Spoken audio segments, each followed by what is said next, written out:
नमस्कार श्रोताओं, अकाउंट्स के चैनल एक्नो में आप सभी का स्वागत है। आज का अध्ययन विषय है साझेदारी संलेख क्या होता है, इसके अभाव में साझेदारी अधिनियम 1932 के कौन से नियम लागू होते हैं जिनका पालन करना साझेदारों के लिए अनिवार्य होता है, इस पर अध्ययन करेंगे। चलिए देखते हैं। आप जानते हैं साझेदारी व्यवसाय दो या दो से अधिक व्यक्तियों का एक ऐच्छिक संगठन है जो किसी व्यवसाय के लाभों को आपस में बांटने के लिए सहमत हुए हैं। यह अनुबंध के आधार पर स्थापित होता है। यह अनुबंध क्या है? इसके नियम और इसकी शर्तें हैं जो लिखित और मौखिक दोनों रूप में हो सकती हैं, जिस पर सभी साझेदार आपस में अपनी सहमति देते हैं और व्यवसाय को स्थापित करने का निर्णय लेते हैं। यह सहमति यदि सिर्फ मौखिक रूप में हो तो ठहराव एग्रीमेंट कहलाती है, जिसे हम नियम भी कह सकते हैं, साधारण साझेदारी की शर्तें भी कह सकते हैं। लेकिन यदि भविष्य के झगड़ों से बचने के लिए और विवादों से बचने के लिए हम इसे लिखित रूप देने का निर्णय लेते हैं तो इसे हम साझेदारी संलेख कहते हैं। अब ये लिखित रूप में शर्तें और नियम होती हैं और इन पर सहमति के तौर पर साझेदारों के हस्ताक्षर भी होते हैं, इसलिए अब ये वैध प्रपत्र बन जाती हैं। इसलिए अब लिखित रूप में जो ये शर्तें हैं इन्हें हम साझेदारी संलेख के नाम से जानते हैं और ये साझेदारी संविलियन, साझेदारी अंतर्नियम के नाम से भी प्रसिद्ध है। आइए इनकी यदि साझेदारी संलेख लिखित रूप में ना हो, यानी डीड के रूप में ना हो, केवल मौखिक रूप से तय किया गया हो और कोई विवाद उत्पन्न हो जाए तो ऐसी स्थिति में निपटान कैसे होगा? क्योंकि मौखिक नियम की मान्यता न्यायालय स्वीकार नहीं करता।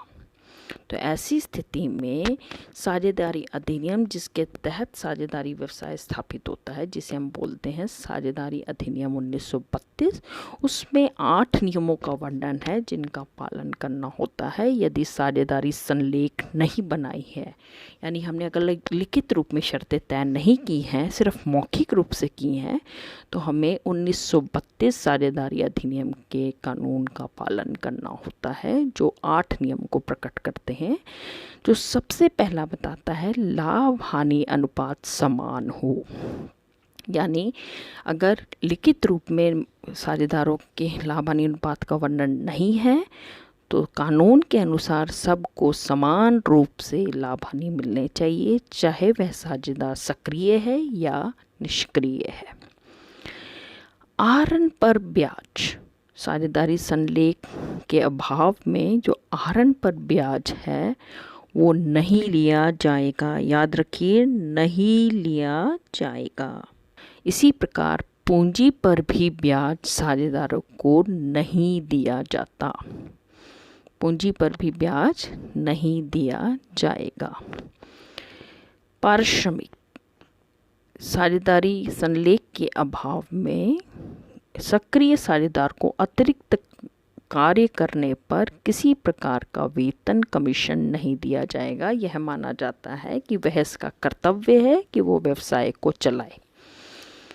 उसके बाद ऋण पर ब्याज के संबंध में साझेदारी संलेख में प्रावधान है जो 6% वार्षिक दर से अवश्य दिया जाना चाहिए। याद रखिए, ऋण पर ब्याज दिया जाता है केवल, जबकि पूंजी पर और आहरण पर ब्याज लिया नहीं जाता।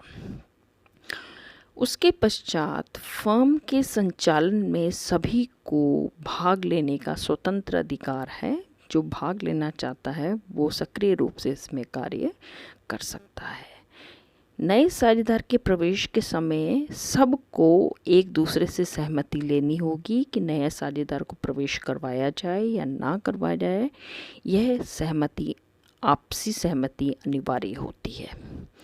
और फर्म की पुस्तकों के निरीक्षण के संबंध में विधान कहता है कि किसी भी साझेदार को अपने व्यवसाय की पुस्तकों को जांच पड़ताल, उसकी प्रतिलिपि लेना, इस सब का पूर्ण अधिकार होता है। वो किसी भी समय कार्य की प्रतिलिपि ले सकता है। तो ये 8 नियम साझेदारी संलेख के अभाव होने की स्थिति में लागू होते हैं, जिनका पालन करना अनिवार्य होता है।